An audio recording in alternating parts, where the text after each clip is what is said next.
Hello friends, my name is Abhishek and today in this video I am going to tell you or explain you how to delete multiple rows in MS Excel by filtering some specific data. So friends, here is different names, police station names like Vindhnagar, Mada, Morwa, Bedhan. So here are entries of Vindhnagar like, and there are multiple rows filled with entry Vindhnagar. So if you want to delete all the rows containing Vindhnagar Age police station name, so you just have to follow one trick. So here you can see like there are multiple entries and you can find here. So there are multiple police stations name including Vindhnagar. So if you want to delete Vindhnagar police stations all the data, all the rows in single click, you just have to press Ctrl F or go to find and select option in home tab.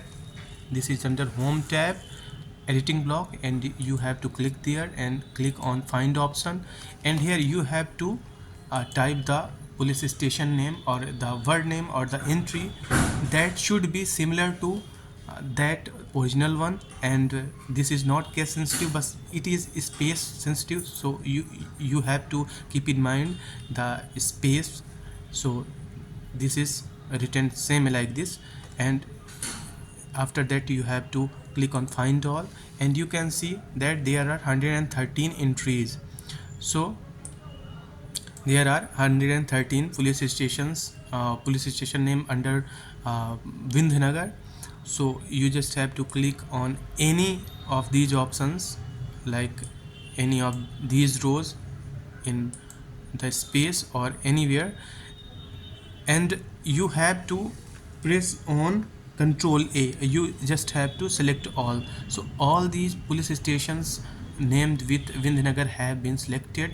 So you just have to press Control minus sign, or you just have to go to the cells option and click on delete, and click on delete cells option, and here you have to click on entire row. So you can do this for entire column also or entire row. So I am wanting to delete all the rows containing Vindhnagar police station, so I will click on entire row. So you can see that there is no row containing Vindhnagar police station. So this way we can delete multiple rows with specific conditions in MS Excel within seconds. So friends, hope this video is useful for you. Stay tuned with me. Thank you.